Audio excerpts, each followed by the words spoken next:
Hello friends, இன்றைக்கி நம்மளோட சேனலில் டேஸ்டியான மஷ்ரூம் ஃப்ரைட் ரைஸ் ரெஸ்டாரண்ட் ஸ்டைலில் எப்படி ரெடி பண்ணுறதுன்னு சொல்லி பார்க்கலாம். இந்த காளான் ஃப்ரைட் ரைஸ் ரெடி பண்ணுறதுக்கு நம்ம ஃபஸ்ட்டு காளானை க்ளீன் பண்ணி எடுத்துடலாம். ஒரு பாத்திரத்தில் சுடுதண்ணி வச்சுருக்கிறேன். சுடுதண்ணி வச்சு காளான் க்ளீன் பண்ணும்போது அந்த காளானில் இருக்கிற டஸ்ட்டு அழுக்கு எல்லாமே நல்லா ரிமூவ் ஆகி வந்துடும். ஸோ காளான் க்ளீன் பண்ணும்போது கொஞ்சம் சுடுதண்ணி வச்சு க்ளீன் பண்ணிக்கோங்க. இந்த சுடுதண்ணியில் காளானை நல்லா வாஷ் பண்ணிவிட்டு வேறு ஒரு பாத்திரத்தில் இதை மாற்றி வச்சிடலாம். இப்போது நாம் இந்த காளானை ஃப்ரை பண்ணி எடுக்க போகிறோம். இதை தனியாக எடுத்துகிட்டு குட்டி குட்டியாக கட் பண்ணி வச்சுக்கோங்க. இப்போது ஒரு கடாயில் 1 டீஸ்பூன் அளவுக்கு மட்டும் எண்ணெய் விட்டு இந்த எண்ணெயிலே நம்ம கட் பண்ணி வச்சுருக்கிற காளானை சேர்த்து நல்லா ஃப்ரை பண்ணி எடுத்துக்க போகிறோம். இதில் நம்ம எண்ணெய் அதிகமாக சேர்க்கவோ அப்படி இல்லைன்னா தண்ணி சேர்க்கவோ வேண்டாம். ஏன்னா அந்த காளான்லேருந்தே நிறைய தண்ணி வெளியாகும். ஸோ நம்ம இதோட தண்ணி எதுவும் ஆட் பண்ண தேவையில்லை. இந்த காளானுக்கு தேவையான அளவு உப்பு, கொஞ்சமாக கறி மசால் பவுடர் 1 டீஸ்பூன் அளவுக்கு மட்டும் சேர்த்துக்கோங்க. சேர்த்துட்டு எல்லாத்தையும் நல்லா மிக்ஸ் பண்ணி விட்டு காளான் நல்லா சுருங்கி வதங்குற அளவுக்கு நல்லா வதக்கி எடுத்துக்கலாம். இந்த கறி மசால் பவுடர் போடும்போது இது நல்லா ஒரு சிக்கன் சாப்பிட்ட அந்த ஃபீல் நமக்கு கிடைக்கும். ஸோ இந்த மாதிரி ஆட் பண்ணி ஃப்ரை பண்ணி எடுத்துக்கோங்க. பாருங்கள், இந்த அளவுக்கு நல்லா சுருங்கி வதங்கினதும் இதை பாத்திரத்தோட ஒரு ஓரமாக எடுத்து வச்சுட்டு ஃப்ரைட் ரைஸ் ரெடி பண்ணுறதுக்கான நல்ல ஒரு அகலமான ஒரு பாத்திரத்தை எடுத்துக்கலாம். இதோட ஒரு 2 டேபிள் ஸ்பூன் அளவுக்கு எண்ணெய் எடுத்துக்கலாம். ரீஃபைண்ட் ஆயில் எடுத்துக்கோங்க. வேறு ஃப்ளேவர் உள்ள ஆயில் ஃப்ரைட் ரைஸ்க்கு நல்லா இருக்காது. இதோட நீளமாக நறுக்கின ஒரு பெரிய வெங்காயம், பாதி அளவு மிளகாய் மட்டும் எடுத்துருக்கிறேன். நீங்கள் காரம் அதிகமாக சேர்ப்பீங்கன்னா முழு மிளகாய் கூட கீரி சேர்த்துக்கலாம். இதோட கொஞ்சமாக இஞ்சி பூண்டு விழுது நான் தட்டி சேர்த்துக்கிறேன். நீங்கள் இஞ்சி பூண்டு பேஸ்ட்டாக கூட அரைச்சி சேர்த்துக்கலாம்.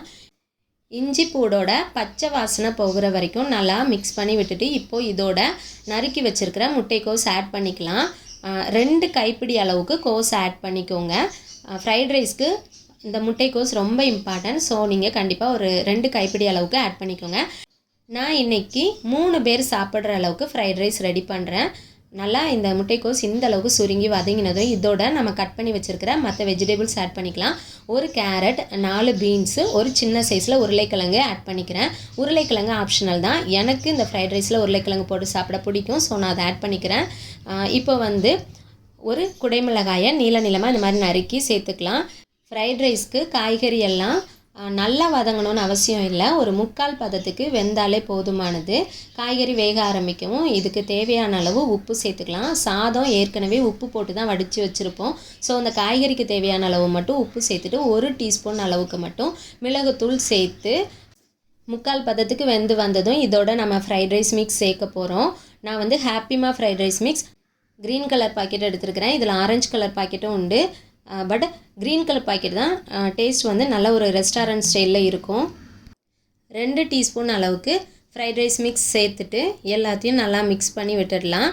நீங்கள் சாஸ் சேர்க்கணுன்னு ஆசைப்பட்றீங்கன்னா சோயா சாஸோ இல்லைனா டொமேட்டோ சாஸோ இந்த டைமில் சேர்த்துக்கலாம். நான் இன்றைக்கி சாஸ் எதுவுமே சேர்க்க போகிறதில்ல. இப்போ நான் வேக வச்சுருக்கிற சாதத்தை சேர்த்துக்கிறேன். நான் பாஸ்மதி ரைஸை உப்பு போட்டு வேக வச்சு இந்த அளவுக்கு உதிரியாக வடித்து வச்சுருக்கிறேன். இந்த சாதத்தை இந்த காய்கறிகளோடு சேர்த்துடலாம். ஏற்கனவே வதக்கி வச்ச காளானையும் இதோட நாம் சேர்த்துடலாம். சேர்த்துட்டு கலந்து விட்டுக்கலாம். நான் சாஸும் சேர்க்க போகிறதில்ல, இன்றைக்கி முட்டையும் சேர்க்க போகிறதில்ல. சேர்க்காமலே நல்ல ஒரு அட்டகாசமான டேஸ்ட்டில் ஃப்ரைட் ரைஸ் ரெடி பண்ண போகிறேன்.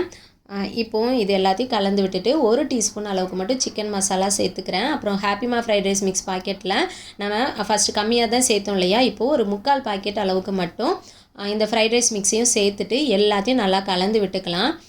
அவ்வளோதான், எல்லாத்தையும் நல்லா மிக்ஸ் பண்ணி விட்டுட்டு ஃபைனலாக கொஞ்சமாக மல்லி இலை தூவிக்கலாம். உங்கள்கிட்ட ஆனியன் ஸ்ப்ரிங் இருந்ததுன்னா கூட அதுவும் இதோட ஆட் பண்ணிக்கலாம். ஆனியன் ஸ்ப்ரிங்கோட ஃப்ளேவரும் ரொம்பவே நல்லாயிருக்கும். அவ்வளோதான், நம்மளோட restaurant style mushroom fried rice அட்டகாசமான டேஸ்ட்டில் ரெடி ஆகிடுச்சு. இதே மெத்தடில் நீங்களும் முட்டை, சாஸ் எதுவுமே சேர்க்காமல் ட்ரை பண்ணி பாருங்கள். இதுவுமே ரொம்ப ஒரு நல்ல ஒரு டேஸ்ட்டில் இருக்கும். கண்டிப்பாகவே வீட்டில் எல்லாத்துக்குமே ரொம்பவே பிடிக்கும்.